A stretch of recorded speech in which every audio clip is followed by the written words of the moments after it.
Why is everything getting so expensive? Point 1.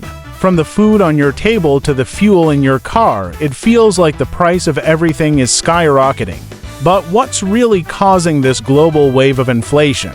And is there an end in sight? This is the simple explanation of why everything is getting so expensive. 2. The simple definition: in simple terms, inflation is when your money loses its purchasing power.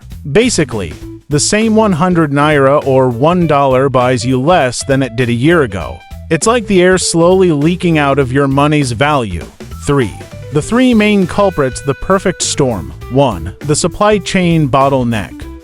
First, the COVID-19 pandemic threw a giant wrench into the global supply chain. Factories shut down, ports got clogged, and shipping costs went through the roof. Even now, it's harder and more expensive to get products from where they're made to your local store. 2. The energy shock. Then, the war in Ukraine disrupted the world's supply of oil and natural gas. Since energy is needed to produce and transport almost everything, a spike in its price causes a domino effect, making the cost of all goods rise. 3. The money printing hangover.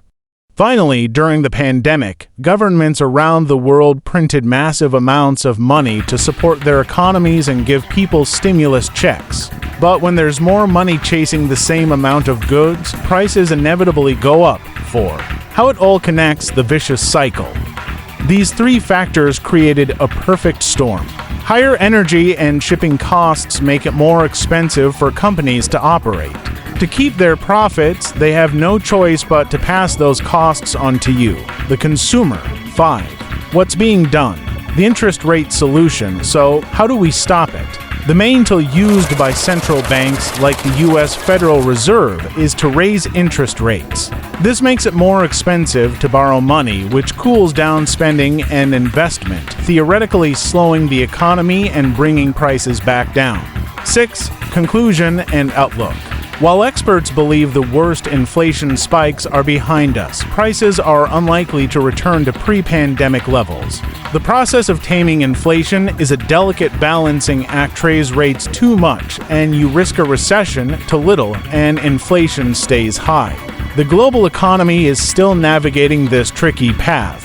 For our audience, what global issue should we explain next? Let us know in the comments below. Don't forget to like and subscribe for simple explanations of a complicated world.